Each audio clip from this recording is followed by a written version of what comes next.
Olá, audiência qualificada e abençoada da nossa queridíssima Rádio Vinha FM.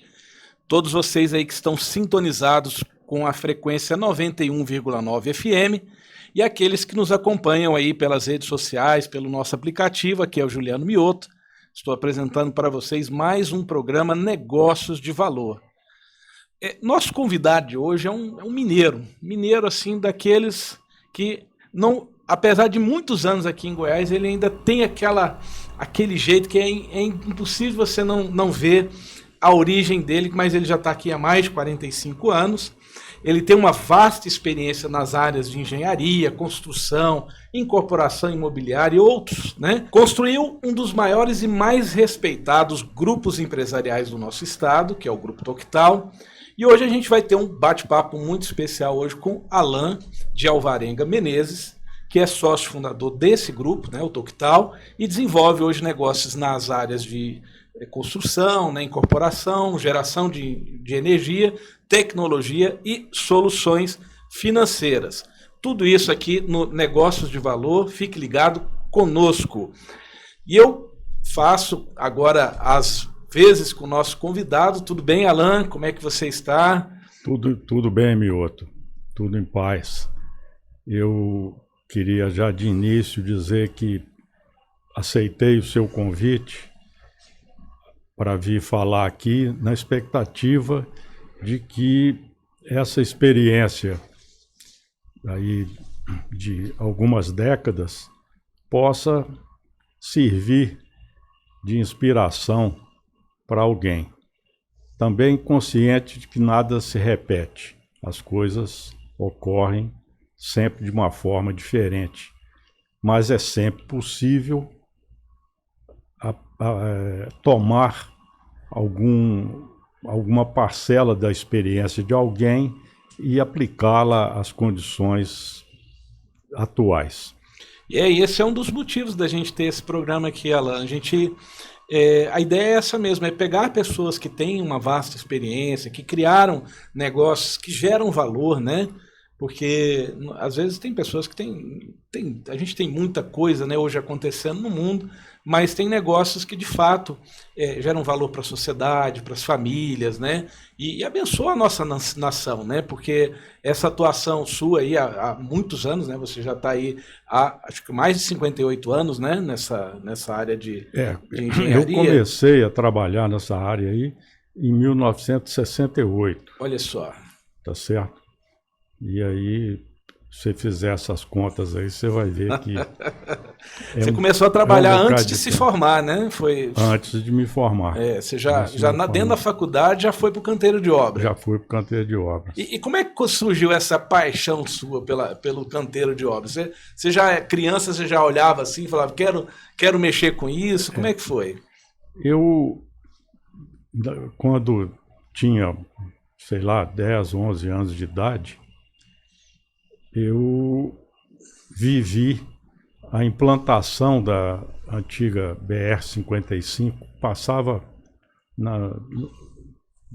tangenciando a minha cidade natal, que é Perdões, fica lá em Minas. A estrada, Belo Horizonte, São Paulo, foi implantada no governo Kubitschek. E eu gostava de ver o trabalho daquelas máquinas e pegava minha bicicleta e ia para lá para ver isso aí. Mas também eu fui inspirado por muitos engenheiros que tinham na minha família, entendeu? Que exerciam assim, funções relevantes na iniciativa privada.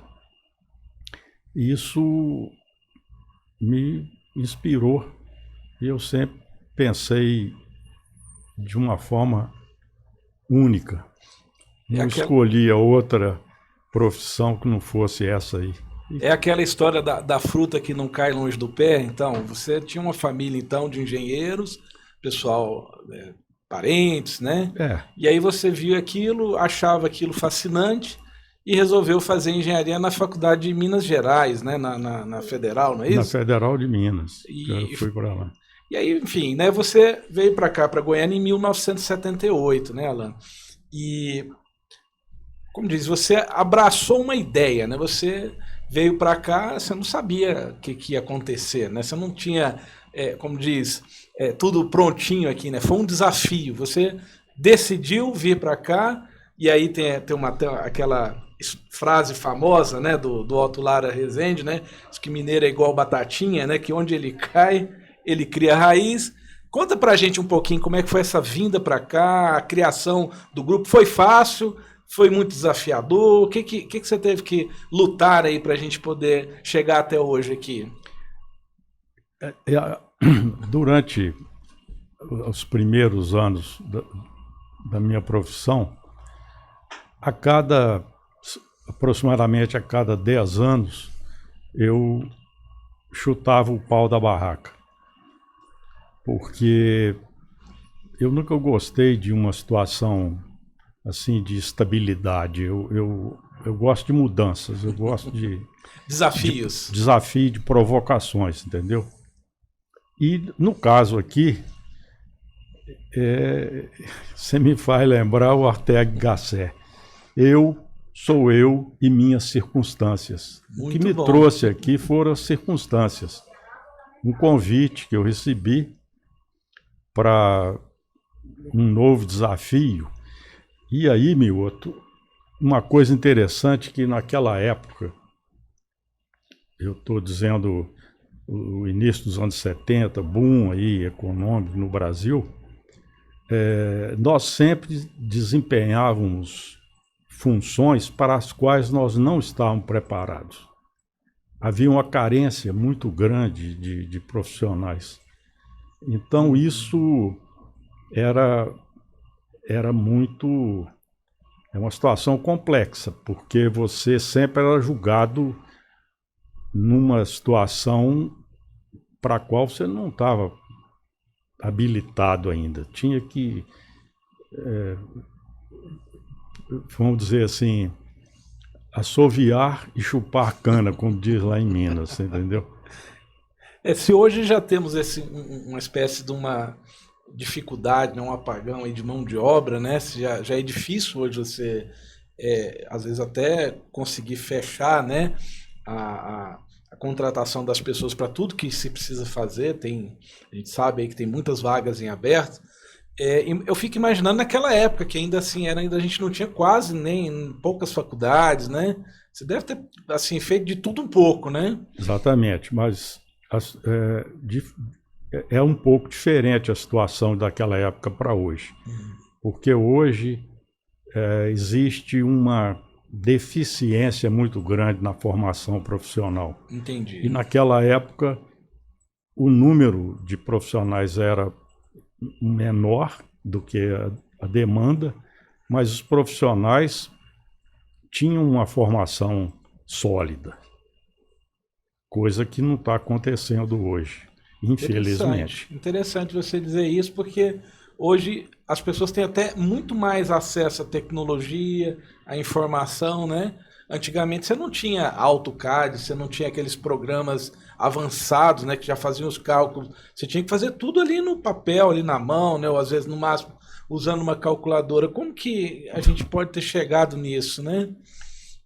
A calculadora primeira que apareceu, eu já era um profissional formado, você entendeu? Eu digo eletrônica. Você fez então a faculdade sem calculadora? Régua de cálculo. Você fez então o cálculo 1, 2 e todos na lá? Na régua de cálculo. Na régua, meu Deus. Tá Atenção, certo? nosso ouvinte aí, você que está fazendo faculdade de engenharia e está chorando porque não dá conta de fazer uma conta aí numa calculadora científica, né? No HP, alguma coisa assim. Teve uma época aí que tinha que fazer, era na régua, de cabeça. Conta pra gente um pouquinho mais sobre isso, essa formação sua aí como engenheiro. No início quando eu entrei na escola, a escola recebeu um computador um IBM enorme lá que Sim. ocupava quase que um andar da escola, e ele é infinitamente menos capaz do que o primeiro microcomputador que foi lançado no mercado. Eu tenho a impressão hoje que os nossos telefones celulares devem ter muito mais capacidade de memória, de cálculo e de tudo do que esse computador. E eu acho que não é impressão não, viu, Alan? Porque esses computadores, os mainframes, né? Que ocupavam uma sala inteira, e eu trabalhei na década de 90 com informática também, e eu visitava as empresas. A maioria das empresas não tinha esses computadores PC. Quando tinha, eles chamavam de terminal burro, que era um computador que ligava numa central, e era uma sala inteira e tinha menos capacidade de processamento que um celularzinho barato hoje de menos de R$500. Só que naquela época era cartão perfurado, entendeu? Era ainda mais rudimentar, né? Muito mais. Aqueles furinhos do cartão, né? Eu não cheguei a ver os cartões, mas eu cheguei a ver que eles chamavam de fita DAT, né? Que era uma fita que você gravava, depois veio o disquete. Isso já era muita modernidade. Mas muito legal, a gente está aqui com a Alan da Toctal, um bate-papo muito especial para a gente conhecer um pouquinho aí da história dele. A gente vai para um pequeno intervalo comercial e a gente retorna daqui a pouquinho com mais Negócios de Valor, e a gente ouvir um pouquinho mais aí sobre essa história tão fantástica. A gente vai ouvir um pouquinho mais aí sobre o Grupo Toctal, né, como é que eles atuam hoje, é um dos maiores grupos hoje do Centro-Oeste, talvez até do Brasil, e a gente vai voltar daqui a pouquinho, depois de um intervalo comercial.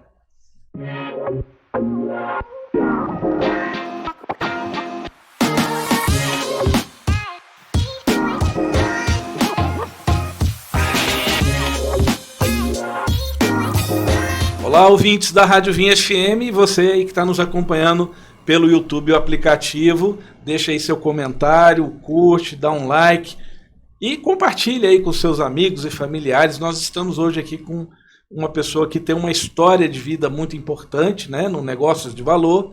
Eu sou o Juliano Mioto e a gente está hoje aqui com Alan de Alvarenga Menezes, do Grupo Toctal.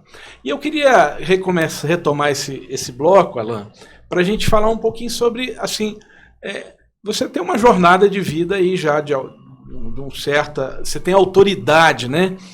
Você acompanhou a evolução de muitas coisas. A gente até conversava aí nos bastidores o quanto as coisas se desenvolveram tão rápido, né? E até você, no primeiro bloco, você falou um pouquinho sobre a solidez da formação, né? Dos engenheiros mais antigos, né? E o que seriam valores, princípios, assim, que você acha que seria importante para essa juventude, para essas pessoas que estão nos ouvindo aí na rádio, né?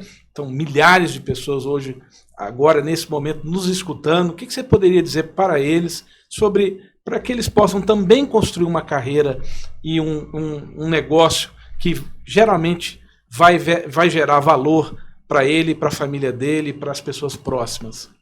Eu sempre disse, Mioto, o seguinte, que eu me orientei muito fora da formação profissional. Fiz um esforço muito grande nisso aí.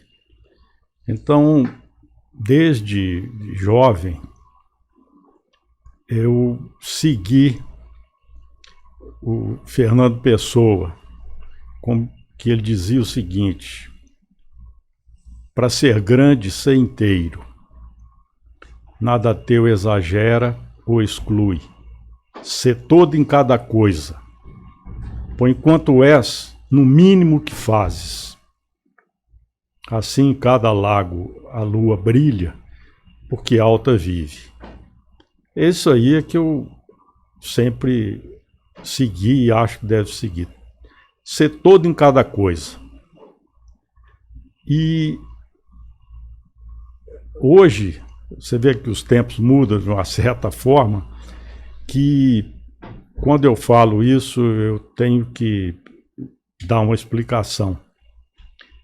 Porque da forma binária que todo mundo encara as questões hoje em dia, quando você diz que para ser grande ser inteiro, as pessoas pensam logo que existe o grande e o que não seja grande. Não é isso. Tudo isso é um processo, uma coisa dinâmica, tá certo? E esse grande é um limite que está lá na distância, que é uma direção que você vai seguir. Então isso eu acho que é muito importante, as pessoas se dedicarem com vontade, com profundidade naquilo que vão fazer. Encarar um trabalho como, não apenas um trabalho, mas como um projeto de vida, como uma questão que vai gerar a dignidade da pessoa, tá certo? E com esse propósito. Isso aí eu acho que é básico. Então, no nosso caso, as empresas foram criadas em cima de 4 pilares, que são ética, transparência, equidade e sustentabilidade, no sentido mais amplo de sustentabilidade, tá certo? É assim que eu acho que as coisas devem ser construídas, para que tenha uma base sólida e que possa realmente permanecer. Não seja uma coisa assim efêmera. Entendi. Esse aí que você falou é interessante porque hoje, assim, até virou uma certa modinha, né? Digamos assim, falar de sustentabilidade, né? Você tem aí a ESG, né? Que é eles tratam como se fosse uma grande novidade no mundo, né? E você já está trabalhando os pilares dos seus negócios, né? Da sua atuação profissional, né? Da sua atuação empresarial, já com base nisso há muitos anos e fazendo isso com excelência, né?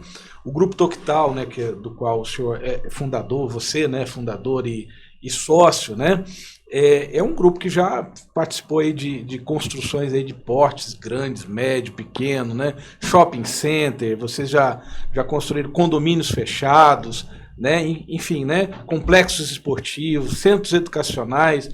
E eu queria que você falasse para a gente assim, o que uma variedade tão grande, né, de atuações dentro só da parte de engenharia, né, porque vocês ainda têm outros setores. Dentro de um campo de atuação tão grande, o que seria o pilar comum de cada um desses projetos, de cada uma dessas atuações, para que o nosso ouvinte ele possa entender os valores que estão por trás disso, e não simplesmente a obra, porque quando você vê a obra pronta, né, às vezes é bonita ou feia, é médio tal, mas o que está por trás de tudo aquilo ali?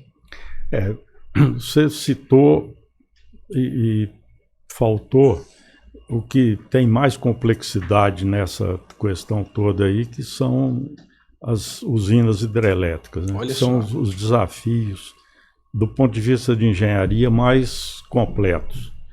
Assim, eu costumo brincar que são mais ou menos equivalente a uma ópera, tá certo? Onde você vai ter todas as atividades artísticas todos os instrumentos, tudo ali representado. Você tem, né? Música, você tem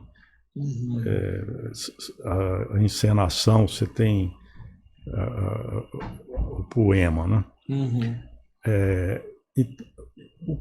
Isso tudo caminhou dessa maneira em função exatamente dessa visão de sustentabilidade nossa, que é do Fritjof Capra. Do ponto de mutação. O ponto, tem um livro mais famoso dele, né, que é o ponto de mutação. O que ocorre é o seguinte, eu só acredito que você possa construir alguma coisa tendo um modelo para seguir. Os americanos dizem que para quem não sabe onde vai, qualquer caminho serve, mas também não sabe onde vão chegar. E por isso eu acho que quem vai empreender tem que estabelecer com clareza onde quer chegar. Da mesma forma que eu falei em relação à questão do ser grande, isso é uma questão dinâmica. Você estabelece uma meta e vai trabalhando de forma que você não se afaste muito dessa diretriz, tá certo? E aí, no caso dessa visão de sustentabilidade, no nosso caso, é um paralelo com o ecossistema. E por isso, você tem razão quando falou que nós estamos nessa ESG há décadas, quando ninguém falava sobre isso aí.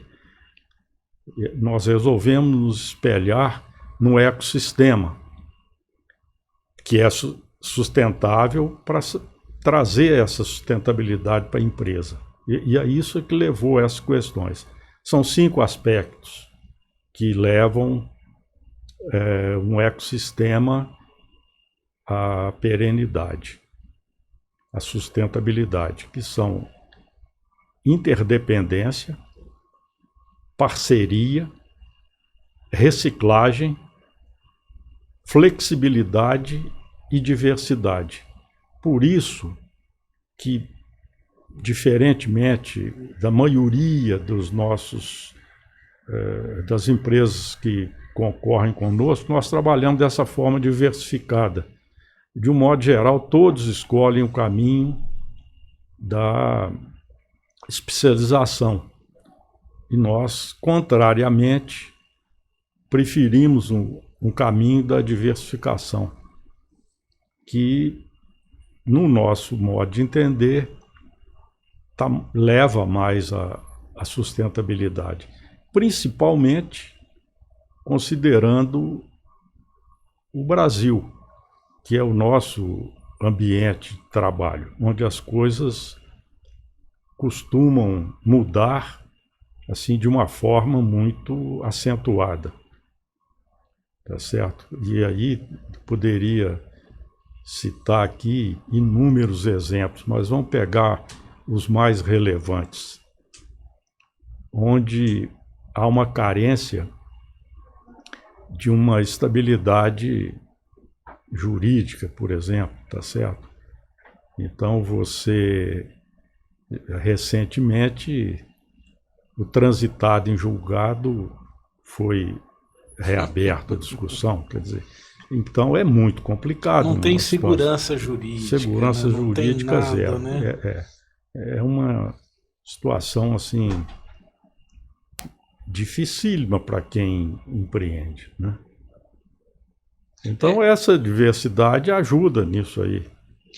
O que eu estou entendendo assim, e pelo que eu vi do histórico, né, de vocês na Total, essa grande quantidade de atuações, né, de essa diversidade toda, acaba fortalecendo a próxima, né? Assim, cada projeto que vocês vão fazendo, vocês conseguem trazer de outros projetos, porque como você falou, uma usina hidrelétrica é um desafio colossal de engenharia, né?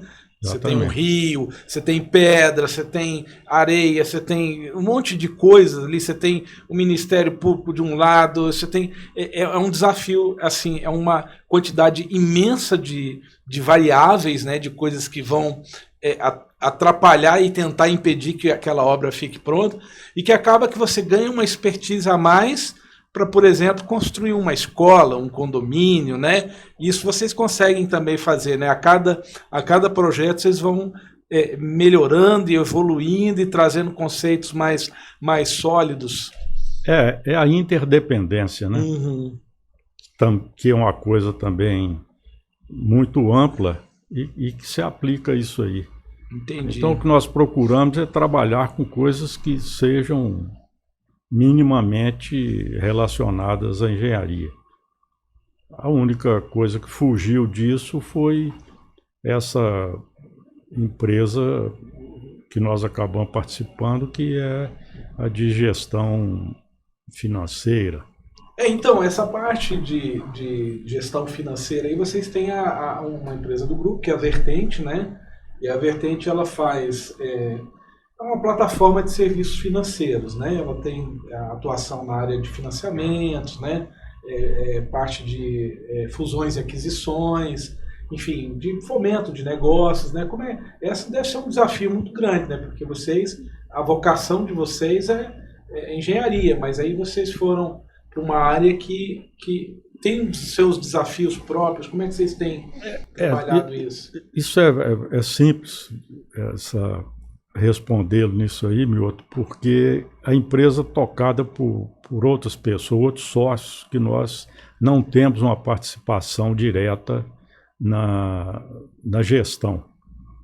Nesse caso aí, nós simplesmente participamos da empresa como acionistas. Entendi. E cuidamos de visão estratégica, tudo isso aí, mas no dia a dia da empresa, como é uma coisa muito delicada, envolve muita questão assim confidencial, então nós ficamos à margem. A empresa acontece, nós simplesmente atuamos discutindo o futuro, questões estratégicas, como é que vamos conduzir as coisas. Como se fosse um conselho de administração, nessa board, linha, né, onde vocês reúnem ali, eles vão apresentar os resultados, as expectativas, as áreas que vão atuar, e aí vocês validam ou não se aquilo ali faz sentido para vocês. Exatamente. Agora, nós utilizamos o serviço o grupo,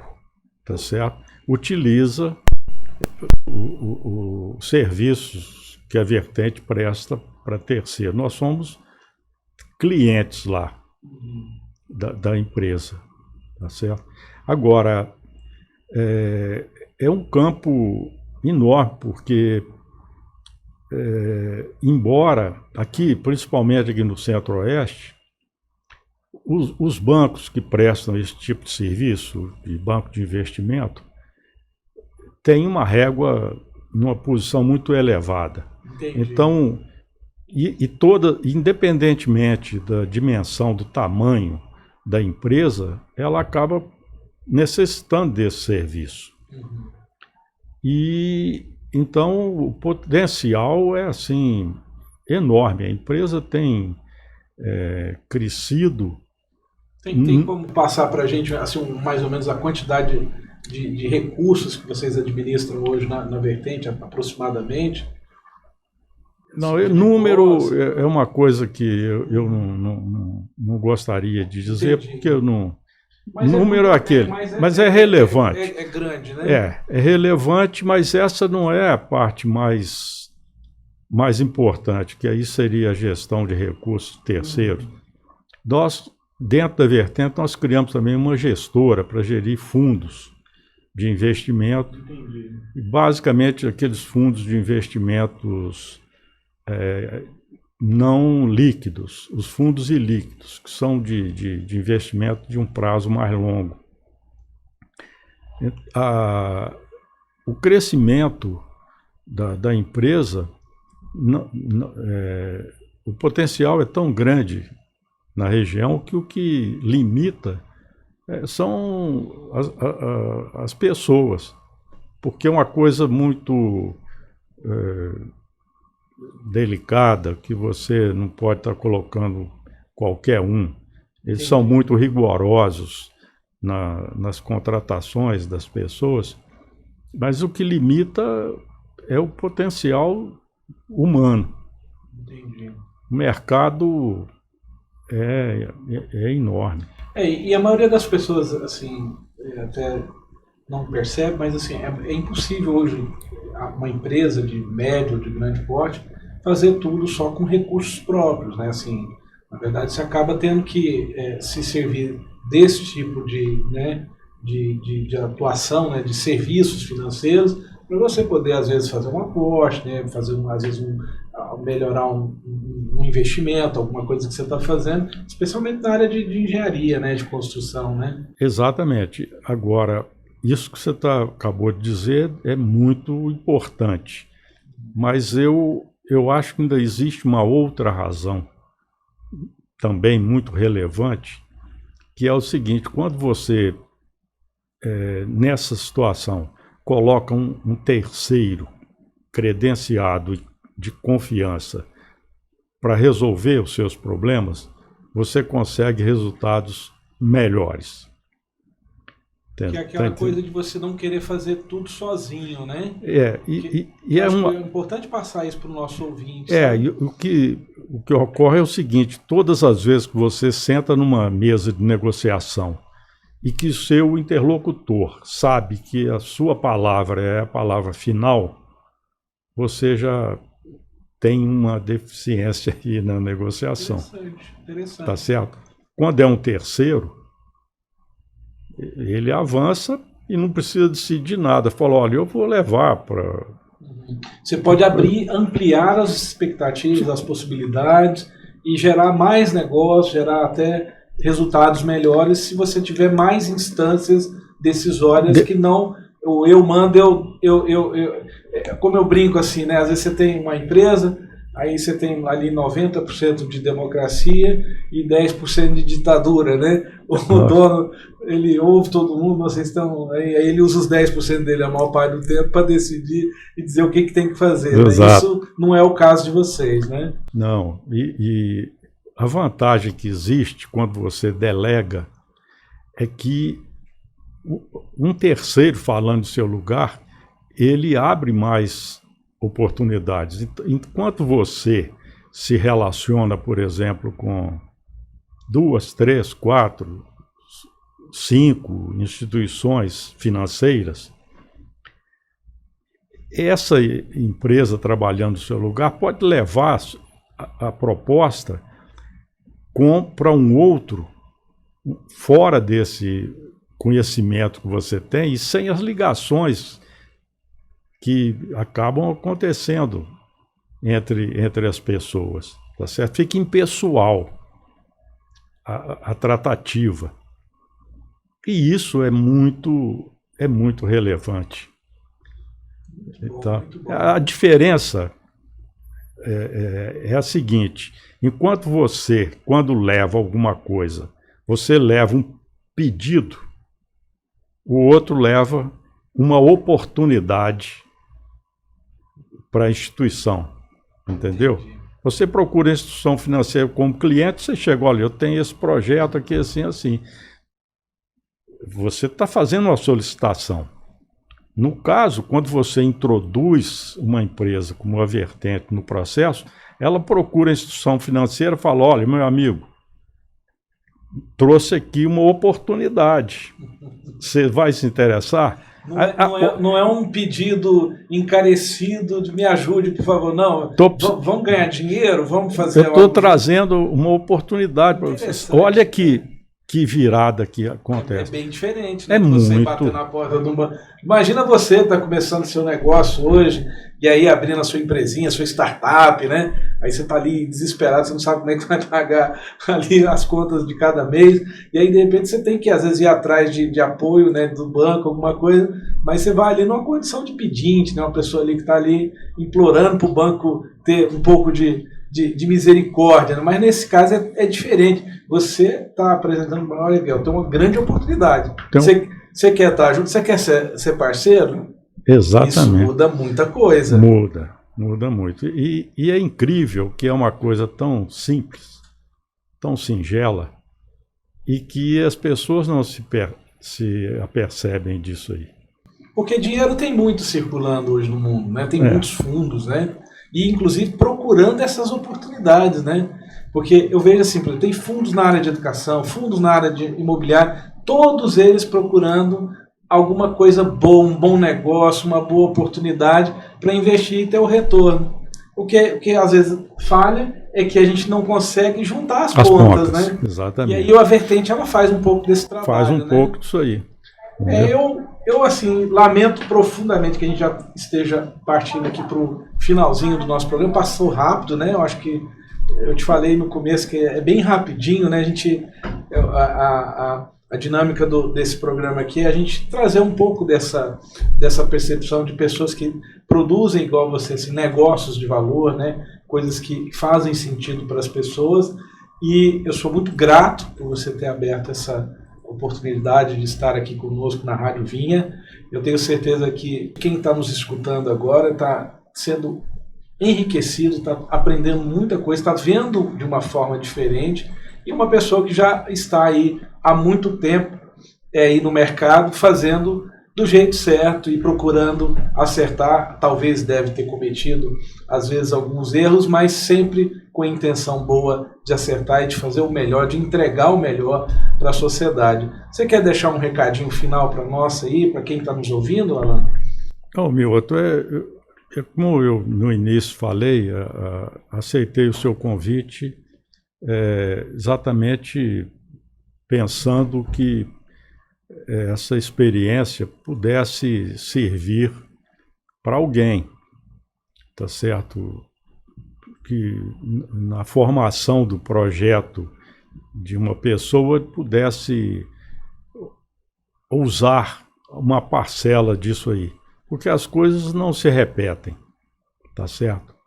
E as circunstâncias sempre são outras, não existe uma situação igual a alguma outra. Tudo muda a cada instante. Mas se puder ficar aí alguma coisa, eu fico muito feliz, muito grato. E quero agradecer esse honroso convite, tá certo? Eu não tenho, assim, o hábito de frequentar ambientes fora do meu lar. Eu sou muito fechado na minha caixinha. Mas achei válido essa proposta que você fez e agradeço. Fiquei honrado com o convite. Chegamos aí ao final do nosso programa. Agradeço aí você que nos escutou, que está nos acompanhando aí.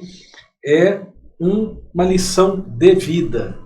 Eu quero deixar aqui bem claro aqui para os nossos ouvintes que é uma situação muito rara a gente ter a presença do Alan para poder compartilhar essa parte da vida dele, a formação e os valores que trouxeram ele até aqui e a formação do Grupo Toquetal, do qual ele é fundador. Obrigado a todos que nos acompanharam e que a gente possa aí ter um final de semana e um resto de semana abençoado.